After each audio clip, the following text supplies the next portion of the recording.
Hello and welcome to the continuation of our story about the patient Jane Doe who was admitted to the ER hospital and for whom we were able to pass the data from the EMR to the FHIR server of the ACO. In this example, we will demonstrate how the information can then flow from the ACO, from the FHIR server of ACO to the payer side. To do that, we'll switch over to Edifecs Transaction Management. So we will log in and we will see that there are no transmissions yet for this patient for last 24 hours. So now, in order to pass the data from the ACO, we'll need to set up the nightly job, which will go to the FHIR server, pick up the FHIR resources, and transmit those FHIR resources into the HL7 messages, which can be consumed by the payer side.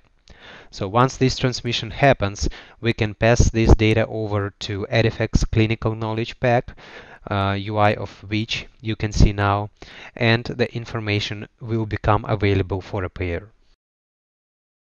Now we switch back to Edifecs Extension Server and we'll start the route called ACO Exchange with Payer. So the route is started. We see that one message is in process. And now the message has been processed, which means that the data was retrieved from the FHIR server, all necessary conversions have been made, and the data made it to the repository of a payer. So we can see that there is a new transmission for the Jane Doe. This is an HL7 ADT admit message. So we can take a look at the message itself and see the content. This is the HL7 admit.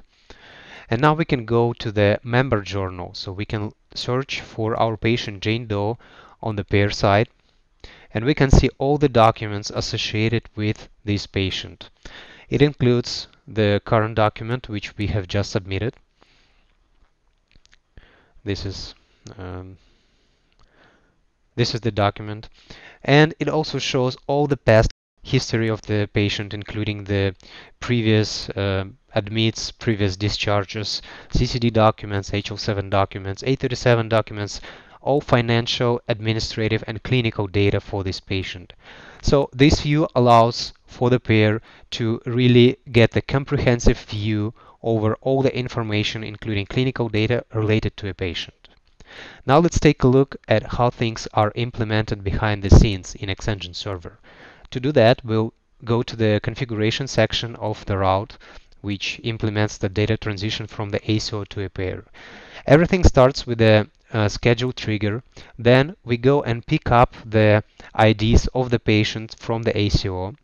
Once the IDs are obtained, we convert and extract the data from FHIR resources to the HL7 messages. And finally, the data gets delivered to the Edifecs Clinical Knowledge Pack, which is the payer portal.